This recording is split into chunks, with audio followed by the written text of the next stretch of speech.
Assalamualaikum warahmatullahi wabarakatuh. Selamat datang di channel YouTube Lul Urjihan. Perkenalkan, nama saya Lul Urjihan dengan NIM 20808141061 dari kelas manajemen B20. Di video kali ini aku akan jelasin materi selama pertemuan satu semester dalam mata kuliah MKU 6716 Literasi Sosial dan Kemanusiaan.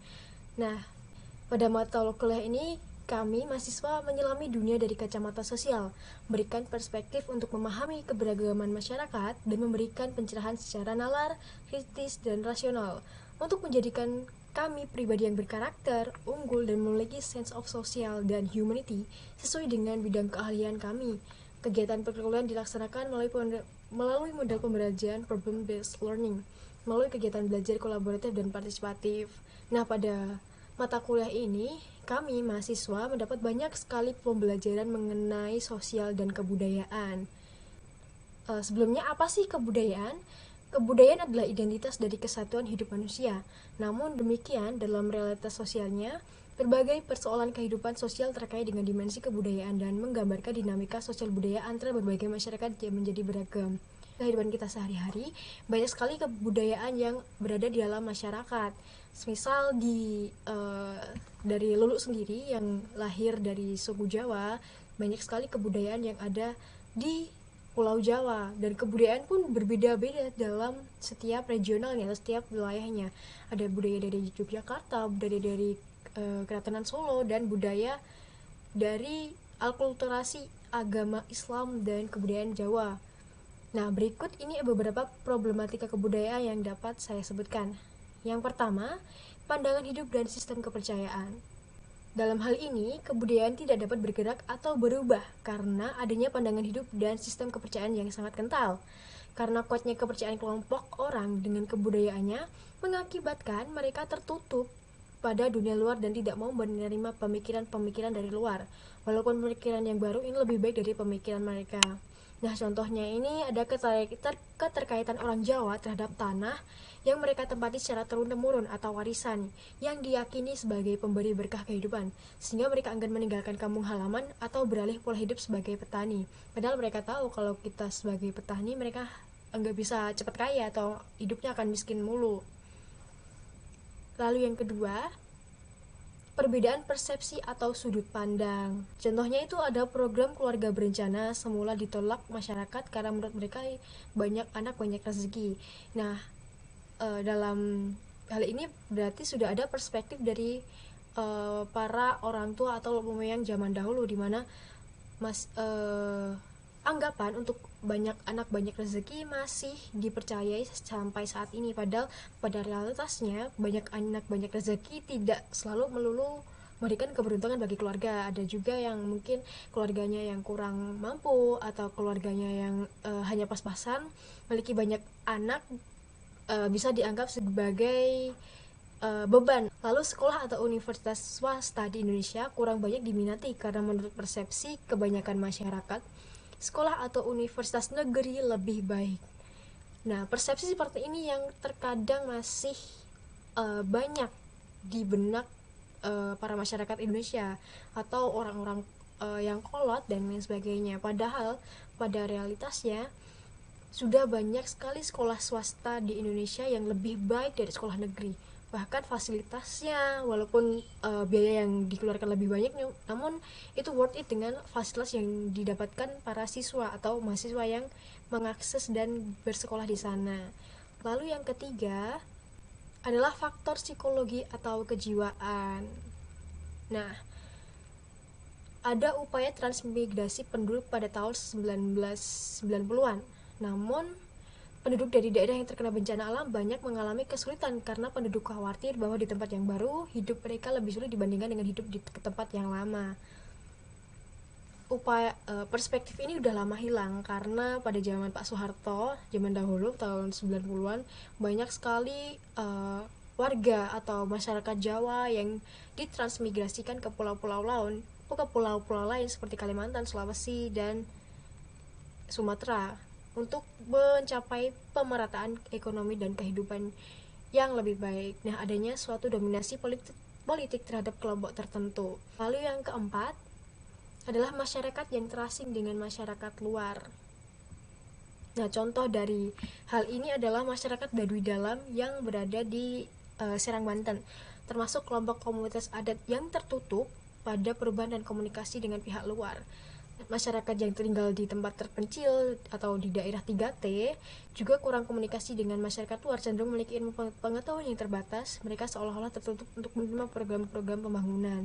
Contohnya dari masyarakat Baduy Dalam dan teman-teman kita yang ada di Papua dan teman-teman kita ya di negara timur dan di pelosok-pelosok hutan di Indonesia. Banyak sekali program-program pemerintah dari Kemendikbud, dari Kemensos dan sebagainya yang menggerakkan para mahasiswa-mahasiswa atau para volunteer yang masih muda, yang masih bersemangat untuk ikut menggerakkan atau ikut andil dalam perkembangan dan perubahan kebudayaan dan pengetahuan di Indonesia. Dari banyaknya program-program pemerintah, dan pastinya itu kan membuahkan hasil ya. Ya di situ kita sebagai orang muda, orang yang masih bersemangat, kita punya ilmu yang banyak, kita punya wawasan banyak, kita berbagi ke teman-teman yang lain yang masih di daerah terpencil 3T atau teman-teman yang memiliki pengetahuan yang terbatas. Nah, itu sangat berguna sekali dan pastinya akan sangat membantu dalam membangun Indonesia yang lebih baik. Lalu yang kelima, berprasangka buruk terhadap hal-hal yang baru.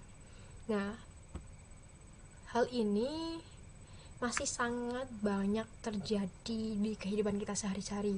Jadi overthinking dahulu sebelum mencoba hal yang itu. Nah, terlalu mengagung-agungkan budaya tradisional dan takut akan perubahan karena dianggap akan merubah dan merusak tatanan hidup mereka turun-temurun. Lalu budaya kekeluargaan dan energi negatif pada first impressions bertemu orang baru. Suatu resiko itu perlu diambil ketika kita berani atau mau untuk mencoba hal baru, mencoba pengalaman baru atau mencoba suatu hal yang belum pernah kita alami sebelumnya. Walaupun resikonya mungkin lebih besar hingga mengorbankan mungkin kebudayaan kita sendiri. Nah, di situ juga pengalaman dan kecerdasan dalam mengambil keputusan dapat digunakan. Lalu yang keenam adalah sikap etnosentrisme. Sikap etnosentrisme adalah sikap mengagung-agungkan budaya suku bangsa sendiri dan menganggap rendah suku budaya yang lain. Sikap seperti ini akan memicu timbulnya pertentangan suku, ras, agama, dan golongan. Nah, sikap etnosentrisme ini gak hanya terjadi dalam wawasan kebudayaan, dalam suku, ras, dan agama, dan golongan seperti golongan politik, golongan kasta, dan lain sebagainya masih banyak terjadi di Indonesia. Mungkin di dalam lingkunganku sendiri banyak terjadi sikap etnosentrisme dalam lingkungan agama ya. Mungkin perbedaan golongan agama ini dengan yang ini berbeda, mereka saling menjatuhkan atau saling mengagung-agungkan agamanya sendiri. Lalu kebudayaan yang beraneka ragam yang berkembang di suatu wilayah seperti Indonesia terkadang menimbulkan sikap etnosentris yang dapat menimbulkan perpecahan. Nah, dengan adanya sikap etnosentrisme ini akan menimbulkan perpecahan di antara kedua belah pihak. Makanya sikap etnosentrisme ini jangan sampai ada dalam benak kita. Dengan contoh, seseorang melakukan diskriminasi atau penindasan terhadap orang dengan budaya yang berbeda karena merasa budayanya lebih baik. Lalu kasus penghancuran rumah ibadah yang dilakukan oleh oknum-oknum yang berasa bahwa agamanya lebih baik. Lalu kasus diskriminasi berbasis rasial atau jenis kelamin. Nah, diskriminasi mengenai agama dan ras ini masih kental di Pulau Jawa di Indonesia. Lalu yang ketujuh adalah perkembangan iptek sebagai hasil dari kebudayaan. Beberapa jenis obat-obatan yang diciptakan untuk kesehatan tetapi dalam penggunanya banyak disalahgunakan yang justru mengganggu kesehatan manusia. Lalu yang terakhir yaitu pelanggaran hak cipta atau HKI. Nah, dari problematika kebudayaan tersebut mungkin 6 dari ke-7 problem masih Lulu rasain dalam kehidupan sehari-hari. Bahkan mungkin Lulu juga sebagai salah satu pelaku dari ke-7 problem tersebut. Nah, hal yang dapat Lulu evaluasi dari diri sendiri, yaitu mungkin pertama meresapi nilai-nilai yang ada dalam Pancasila. Dengan kita meresapi nilai-nilai Pancasila dan lu juga sebagai aktivis pramuka, kita meresapi Pancasila, dasar dan mana sebagainya, mengimplementasikan nilai-nilai dari kedua hal tersebut, mungkin hidup kita akan jauh lebih baik. Mungkin segitu saja video penjelasan dari Lulu pada hari ini. Sampai ketemu di video selanjutnya dan semoga sukses.